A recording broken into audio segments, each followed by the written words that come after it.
Olá, tudo bem? Seja muito bem-vinda, muito bem-vindo aqui ao canal. Hoje a gente vai trazer uma novidade aqui, vamos falar do JGP X11, que é um Fiagro, né, criado pela JGP, que também é uma gestora bastante conceituada no mercado financeiro, com atuação forte na área de multimercado, na área de crédito. Recentemente eles criaram, né, esse Fiagro destinado aí a fazer investimentos na área de crédito, né? Então, é mais um produto aí que é interessante para quem gosta de renda, porque ele é isento do imposto de renda no tocante aos rendimentos para a pessoa física.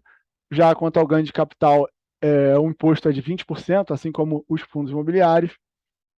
Para isso, a gente vai utilizar o relatório de gestão aqui. Antes, vamos a algumas informações gerais, né? O Fiagro ele foi criado para fomentar, né, a indústria do agronegócio, que representa aí 27% do PIB, um setor bastante pujante. Se tem uma área, né, que o Brasil dá certo, é a área do agronegócio, então é sempre bom a gente ter a atenção, e não só com empresas que fizeram o IPO recente na Bolsa, que era um setor muito subrepresentado, como agora com os Fiagros.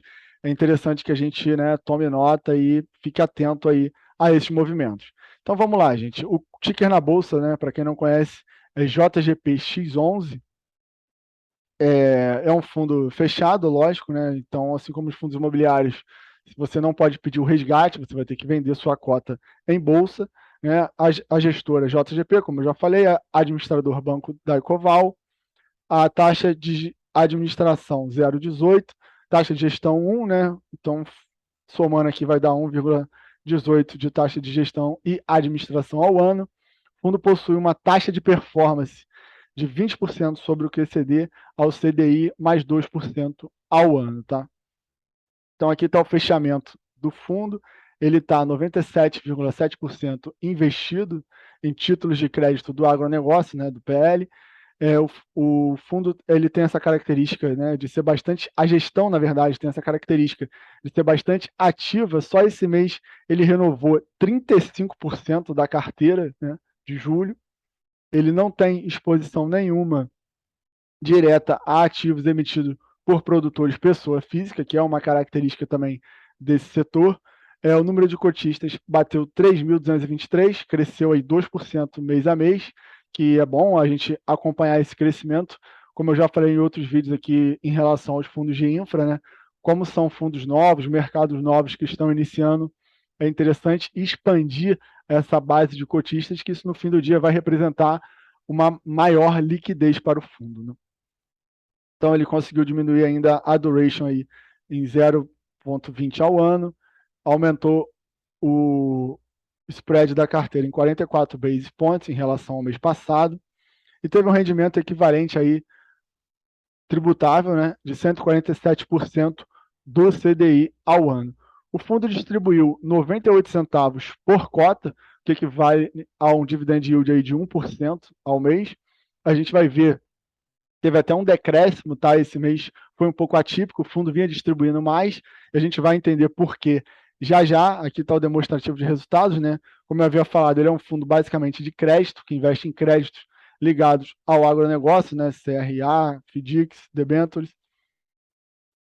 Vamos passar aqui para a distribuição das cotas, como eu havia falado, ele, né, teve um pequeno decréscimo em relação ao que ele vinha pagando.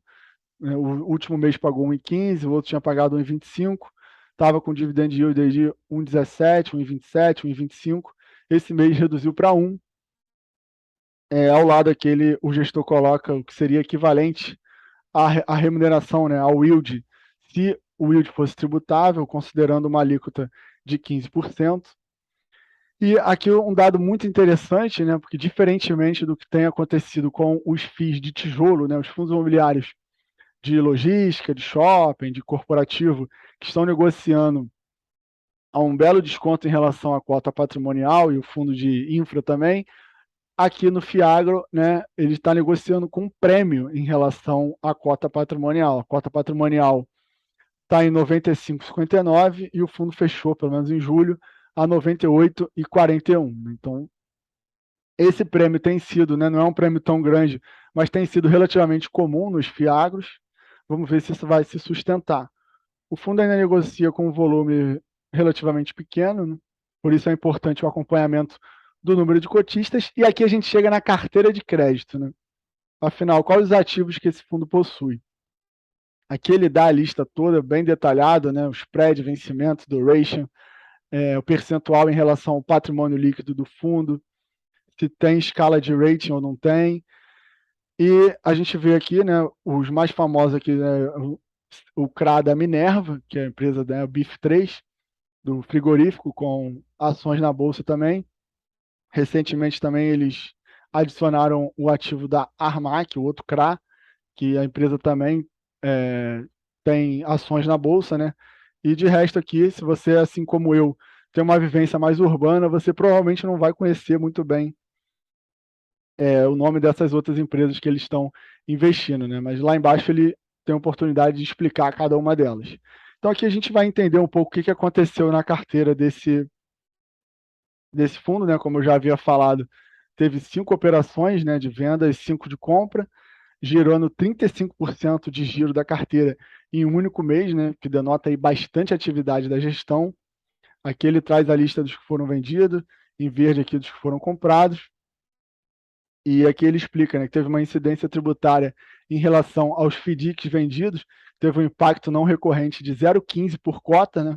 Está aí a explicação por que esse rendimento, esse mês, pontualmente, sofreu um decréscimo, e já nos próximos meses, com somente CRAs, né, no portfólio atualmente, a tendência é que esse impacto tributário não se repita.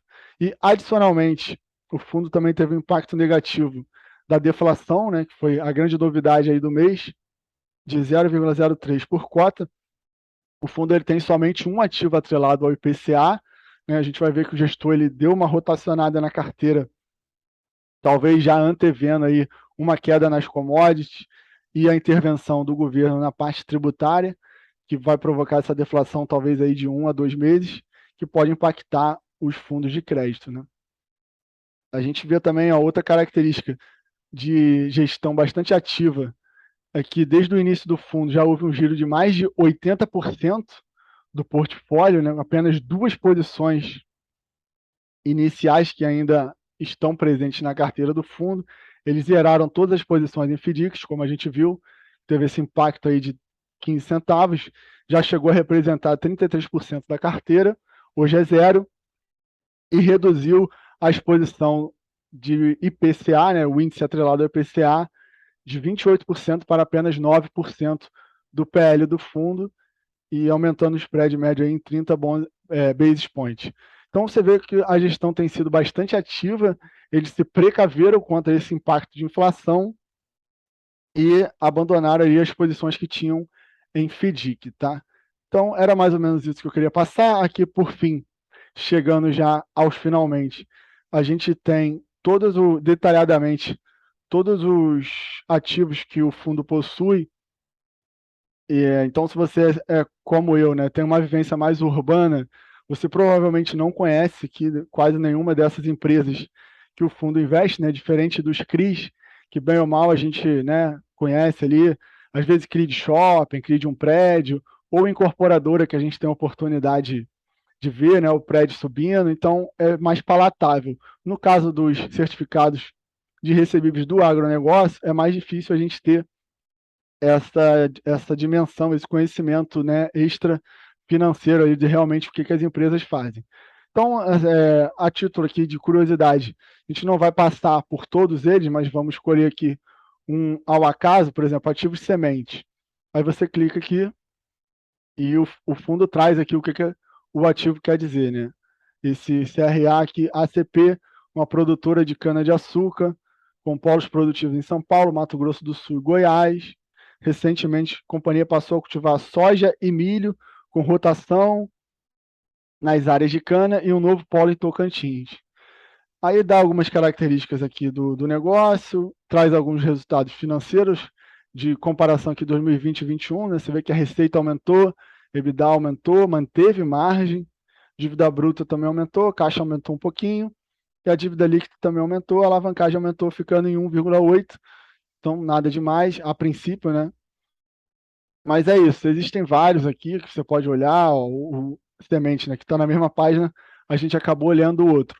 Mas aí, se você tiver, né, curiosidade, eu não vou ler todos para não ficar muito extenso, tá? Então, eu espero que vocês tenham gostado aí de conhecer esse FIAGRO, que é isento de imposto de renda, assim como os fundos imobiliários, né, para pessoa física, e possui uma taxação de 20% se você vender com ganho de capital. Então, por hoje era isso, tá? Deixa o like aí, se inscreve no canal e não deixe de ativar as notificações. Abraços. Deixa eu sair aqui.